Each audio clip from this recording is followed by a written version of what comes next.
Self-limiting belief, I'm too old. Hear it all the time from older people. Today we address it. Roll it.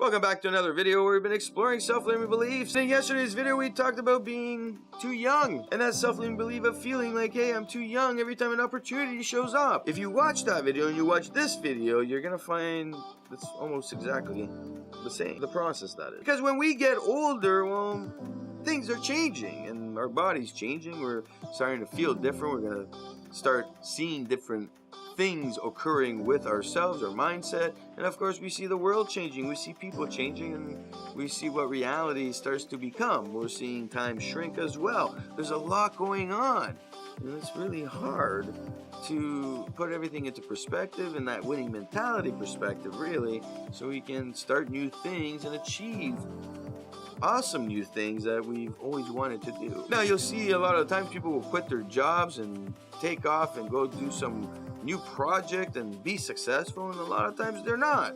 This idea comes to play. That I'm too old idea comes into play at the wrong time, and it either doesn't allow you to start that moment, or you start it and then you get stuck down the road going, man, I'm over my head, I'm too old for this. We also see this with relationships. We see it with people who have been married for a long time, and then, you know, they go through their ups and downs, eventually hit that divorce, and they go, I'm too old to date, I'm too old for this, I'm too old for that, or their marriage is not that happy, and all of a sudden they're like, well, can't get a divorce because what am I going to find? I'm too old, and so on and so forth. So all this applies, so let's look at it. One, ask yourself, where's your head at?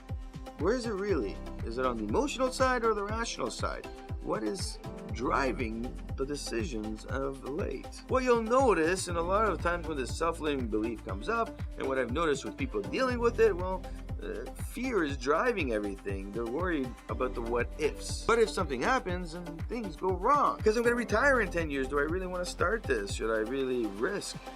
And everything starts to become a risk. Reality check, well, no, it's not all a risk. It's in your head that it's all a risk, and it is risk mitigation. We got to look at if you really are worried about the risk. Again, it comes back to focus, and where's your maturity level on what is about to occur. If your maturity level is rather high and you're really understanding this, well, then you're on the maturity level of, you know, that rational thinking. But if it's low, it's on the emotional side, and don't make a move if it is emotional. Our goal is to work up that maturity level to a place where rational thinking is occurring. So step one is about the emotions. Really, it's really looking at these emotions and saying to yourself, where am I at? What is occurring? And what do I really need to work on myself to grow through in order to increase my logical side to start making the right decisions at the right time? Number two, what are your expectations?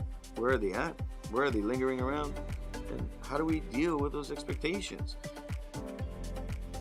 A lot of people will set up their expectations to be too high, which is another example of that maturity being too low. Their maturity level is being driven by emotions, and they set these high expectations thinking, hey, if I quit my job, I can make it doing this, and then all of a sudden that doesn't happen. They've wasted a whole bunch of money, and they start to hate themselves for making the stupid move of doing whatever they did. So our goal is to establish that we need to move into that maturity realm, and then we got to look at the expectations in order to keep them at a place where we can start moving from A to B and B to C and C to D and so on and so forth. It's baby steps in the making. In the process, we're growing, and in this growth, we're going to look at the theory side and the practical side and really focus on really getting that experience in order to bring us up to speed. Most older people that I talk to are sitting there going, I don't understand social media. I got to start this business, but I haven't started because I don't understand social media. And this is where you need to go learn it. You need to experience it. You need to really grow through it in order to hire the right people to do that work. This is legwork at the beginning, but we all need to know at least how it works so that we know if it's being successful when somebody else is doing it for us. That's just one of the examples, and this is many stages where we need to learn to grow in different areas. Now, when we're looking at our plan and we start focusing on that self-limiting belief of I'm too old will start to dissipate. It goes behind us, we push it aside, and we start to move forward because we're focused. And as long as we're keeping ourselves accountable, just like being too young and being the what ifs and being worried I can't do things, the same goes for I'm too old and the what ifs and I can't do things. And that's the opposite side of the spectrum. The sweet spot's in the middle. But the question is, with how technology has become and what the world is really changing into and it's moving towards, that being too old is starting to grow like way up there past the 70 mark. People are starting businesses in 65, 68, in their 70s, and they know that they're going to live another 10 years, so why not?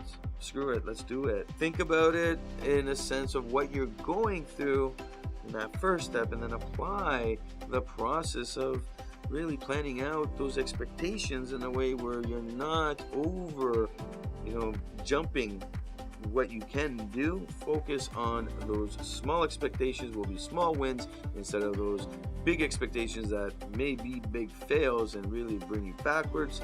Get that growth going, focus on it, and all of a sudden, with the accountability factor that you're applying yourself into this whole equation, integrity will take over.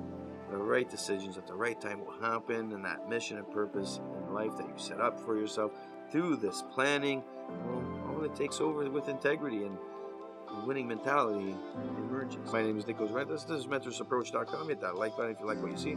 Of course, hit the subscribe button to get your daily motivational idea to get you moving in the right direction. And of course, leave a comment below. Leave your story. Are you going through this right now, or did you go through it and now you're really too old and you're regretting not starting?